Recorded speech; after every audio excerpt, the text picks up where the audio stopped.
One of the things I'm curious about, and I suspect our listeners are as well, is to know more about the world religions and how they relate to WingMakers, if they do at all. Anytime we speak about world religions, I'm not sure how to respond because I don't want to insult anyone, nor do I wish to make comparisons that are subjectively unfair, which leaves little room for statements of any kind.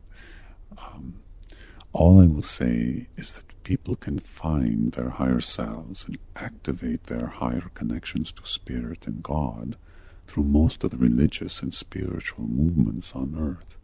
There is no monopoly on the access points to Spirit. And to the degree they don't feel, meaning the people, they don't feel this higher connection is emerging from their study, then they're probably better served to try something new, trusting that their higher self will guide them to that which resonates with their innate feeling of the truth. If you go to an orchestral performance, at the beginning the musicians are tuning their instruments, trying to find harmony. In a similar way, we are made by the same creator, but our instruments are in different tuning codes, and we're trying to find the point of harmonization.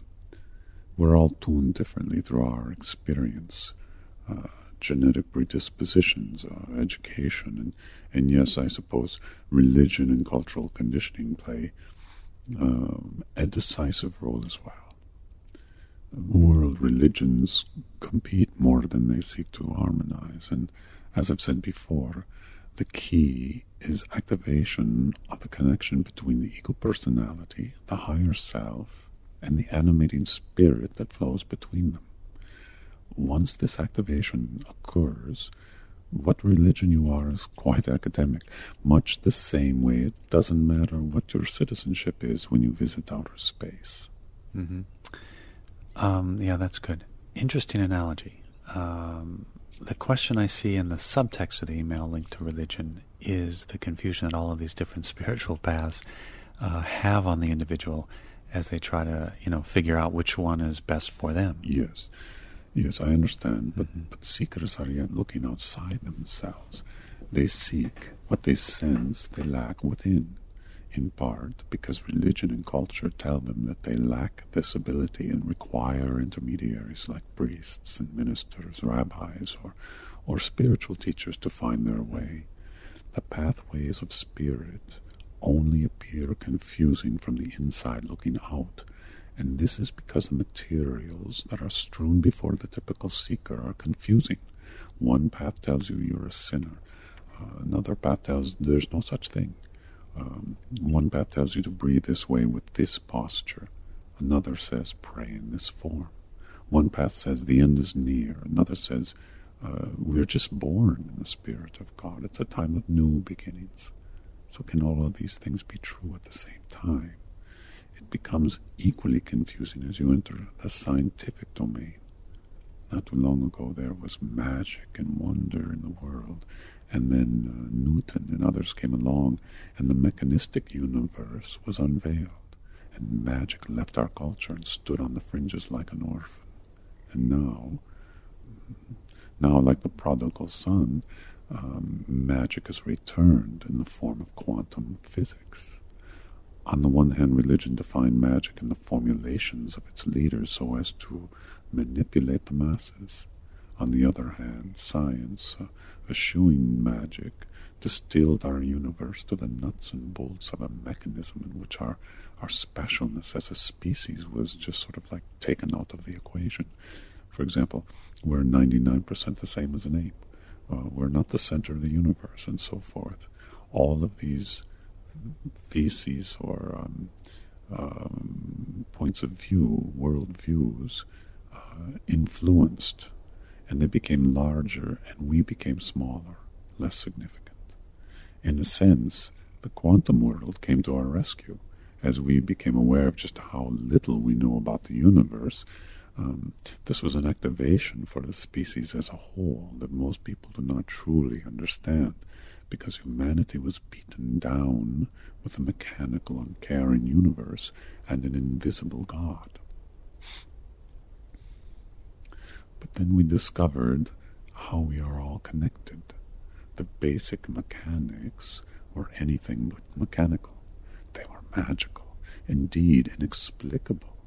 But that is the world of subatomic energies, the frequencies of light and sound in which we live.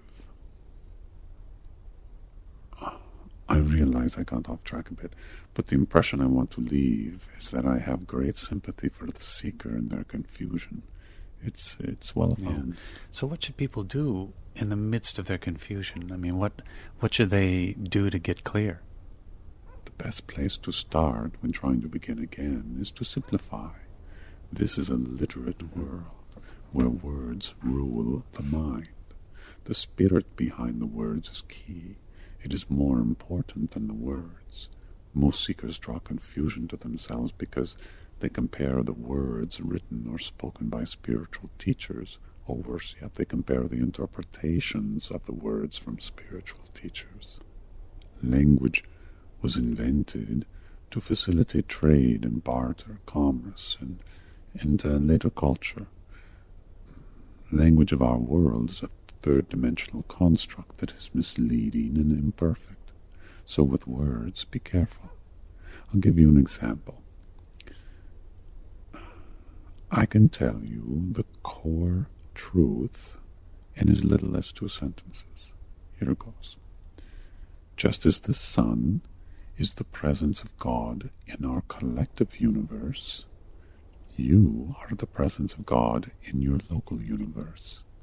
You are a light being in a universe of equal beings, and each one is just as essential to the whole. So, you see, in these 2 sentences, I have told you the seeds of truth from which all other wisdom arises. There is nothing to be confused about in this truth, unless, of course, you fall back on your historical knowledge. So if you are confused, you must bear some responsibility for your confusion as it comes to you out of comparison. Take the first sentence. Just like the sun is the presence of God in our collective universe. What does it mean? The sun and God are one and the same? Well, for many this would be heresy. In some periods of our history you would have been killed for saying this. And yet, it's the truth. Though it's more complex than simply saying the sun and God are identical, so the words themselves begin to confound truth. So to simplify your own truth, you need to have a framework from which your beliefs arise. The framework of Lyricus is to live a love-centered life by expressing the 6 art virtues to all within your local universe. As you do this, you become a conductor of your emotional system, and you become the presence of God in your world. It's a very simple framework, and one that springs forth from the most ancient of worlds, yet there's really been no evolution provided to it. It's not undergone interpretations. It has not been embroidered by any religious institution. It is not owned by anyone. Mm-hmm. Yeah, this might be a good time to ask a very frequent question about Lyricus. Very well.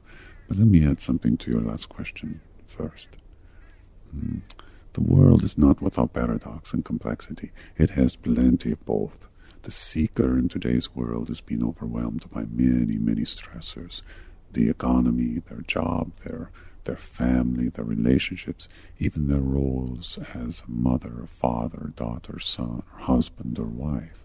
These stressors inhabit the body, and the nervous system is aroused by them, and not in a good way. The nervous system and endocrine systems, coupled to the heart, produce the network connection to the higher frequencies. In other words, they are your internal network, and connection to the external network, the organizing fields of spirit intelligence. If you have too much noise in your body and emotional system, and by noise I mean stress that is built up and is endangering the sensitivity of your connection, remember that the practice of the 6 art virtues is a method to release this noise or stress. There are many, many techniques that will help, even technologies, and it's important that the individual discover what works for them. Doc Childre The founder of Heart Math is the preeminent teacher on the subject and one I recommend without hesitation. Seekers are often in search of the escalating complexity because the esoteric is seductive. If I see someone who is practicing the 6 heart virtues to the best of their ability, they are, in my view, a greater master on earth than the one who quotes the highest formulations of spirit or speaks the elegance of Jesus or Muhammad or Krishna or Buddha, or practices meditation every day, but then radiates discordant behaviors or thoughts. The universe has an incentive system. It's called evolution, and so we understandably look at those things that have evolved into sophisticated techniques or organizations, and we imbue them with greater importance than those things that have not evolved and are simple, even innocent in comparison. But the 6 heart virtues in living a love-centered life, while disconnected from the evolutionary track of spiritual knowledge, are paradoxically among the most potent forms of truth for this particular time in humanity's evolution.